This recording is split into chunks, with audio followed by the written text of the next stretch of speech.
আজকের সকালটা শুরু হয়েছিল আর 5টা দিনের মতোই পাখিদের ডাকে, কিন্তু এই পাখি অন্যরকম একটা পাখি। কি পাখি বলো তো, তোমরা কে কে চেনো? যেহেতু প্রকৃতির ভীষণ কাছাকাছি থাকি, তাই পাখি ডাক দিয়েই সকালটা শুরু হয়। তারপর চলে এসেছি ছেলের ঘরে, তো ওকে ডেকে তুলতে বেশ খানিকটা সময় লেগে যায় আমার। তারপরে সকালের কিছুটা কাজ থাকে, দিদি আসে বিকেলবেলায়। তো কোনো কাজই ছোট নয়, তো বেশ ভালো লাগে, একটু এক্সারসাইজও হয়ে যায়। আর আমি এমনিতেও ভীষণ স্লো।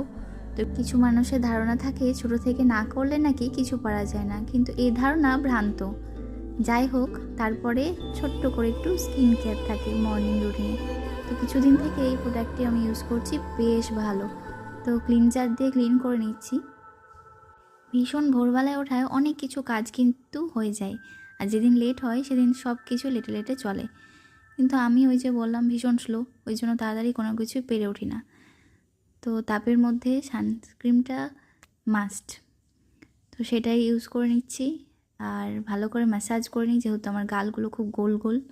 তো সত্যি ফেস ম্যাসাজ ভীষণভাবে ইফেক্টিভ, কিন্তু কেন জানি না হয়ে ওঠে না। তো যে কোনো প্রোডাক্ট যদি তোমরা ম্যাসাজের সাথে ইউজ করো, অনেক কাজ হয়, 7 দিনেই ভিজিবল কাজ হয়, কিন্তু আমি নিজেই ভীষণ কুঁড়ো, জানি না কেন ঠিকভাবে করে উঠতে পারি না।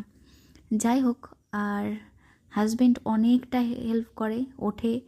তো অনেকেই বলছো তোমরা যে বাগানকে পরিচর্যা করে, তো সমস্ত কিছু উনিই করে। তো আমি শুধু একটু ফটো মটো তুলি, এই আর কি। দুজনে হাতে হাতে করলে কাজটা অনেক কম মনে হয়, এবং হাজার ব্যস্ততার মাঝেও আমাকে ভীষণভাবে হেল্প করে। আর হ্যাঁ, কাজ করলে যে নিজের কেয়ার রাখা যায় না, এই ধারণা সত্যিই পুরোপুরি ভুল। নিজের খেয়ালও রাখতে হয় আর কাজও করতে হয়। আর এখন কিছুদিন থেকে এই লিপ বামটা আমি ইউজ করি, আমার ফ্রেন্ডের সাজেস্টিভ, ভীষণ ভালো। আর এত সুন্দর ফিল হয়, একটা ন্যাচারাল কালার দেয়, খুব ভালো লাগে।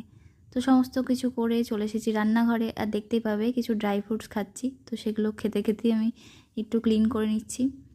তারপরে সকালে আজকে একটু পড়ানো ছিল, তো সেটাও করব। তো টুকটাক ফ্রেশ হয়ে কাজ টাজ করে তারপরে যাব।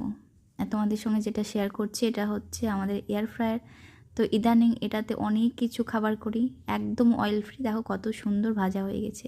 তো এই ছিল ছোট্ট একটি ব্লগ, দেখা হচ্ছে আগামী পর্বে।